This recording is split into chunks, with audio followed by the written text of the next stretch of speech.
در بهشت فقط آرامشه، فقط صفا و صمیمیته، فقط محبته، هیچ عقده‌ای وجود نداره،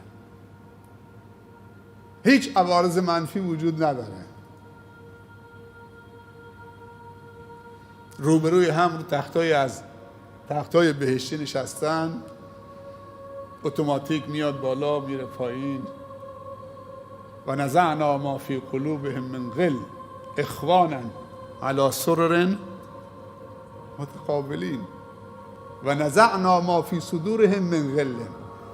خداوند میگه ما وقتی که بهشتیان وارد بهشت میشن هرچی غل و کینه و حقد و حسد از سینه‌هاشون میکشیم بیرون. این دل میشه پاک بهشتی. روبروی هم رو تختای بهشتی میشینن، از محبت و نگاه هم دیگه سیر نمیشن. سبحان الله. این تخت خودش میره بالا میاد پایین، شاخه درخت با میوه‌هاش با خوشه‌هاش میاد کنار دهنشون. سبحان الله. لعابتون سرازیر شده، آب دهنتون کم کم داره سرازیر میشه، بوی بهشت داره میاد ها.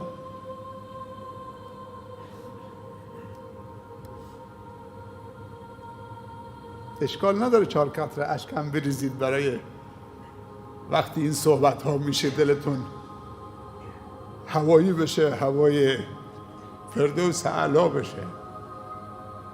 فادخلوها بسلام. سبحان الله. دیگه بزرگترین لذتی که بهشت اصلا فراموش میشه، هوش و حواس از انسان تو بهشت میگیره وقتی که خداوند پرده بلند میکنه میگه من همون رب العالمینم که در دنیا رو به قبله می ایستادید. سبحان الله. انگار که بهشت فردوس دیگه وجود نداره. اون دیگه چیه که انسان وقتی شایسته و لایق میشه که خداوند پرده رو بلند بکنه بگه وجوه یومئذ ناظره الی ربها ناظره. اون روز دیگه صورتهای همینجور میدرخشه. الله نور السماوات والارض منعکس بشه تو صورت تو بهشت. دیوانه میشی. بهشت رو فراموش میکنی، جوی عسل فراموش میکنی، جوی شراب فراموش میکنی، جوی شیر رو فراموش میکنید. اون خوشه های میوه های متنوع و بهشتی فقط در اسم با میوه های دنیوی. هیهات بین انگور بهشتی و انگور اونجا همش مزه است، شکم ورم نمی کنه.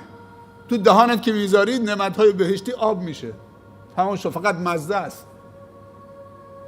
نه اینکه 4 تا خرما خوردی یا 4 تا دونه انگور خوردی شکمت ورم بکنه دیگه نتونی بخوری. مثل مور و ملخ جوانا باید بریزن به مساجد، مثل پروانه هایی که دیوانوار دور شمع جمع میشن.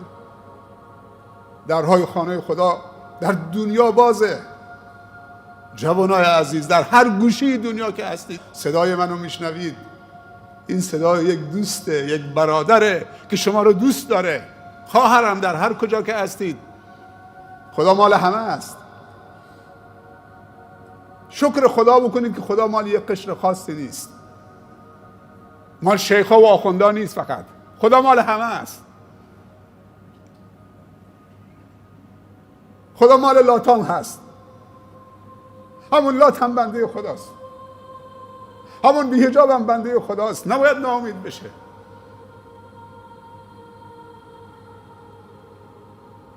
وقتش رسیده که آشتی بکنیم با الله.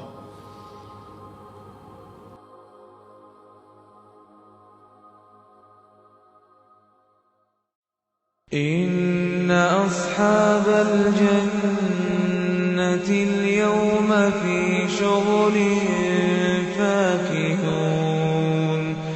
فاكهون هم وأزواجهم في ظلال على الأرائك متكئون لهم فيها فاكهة ولهم ما يدعون سلام قولا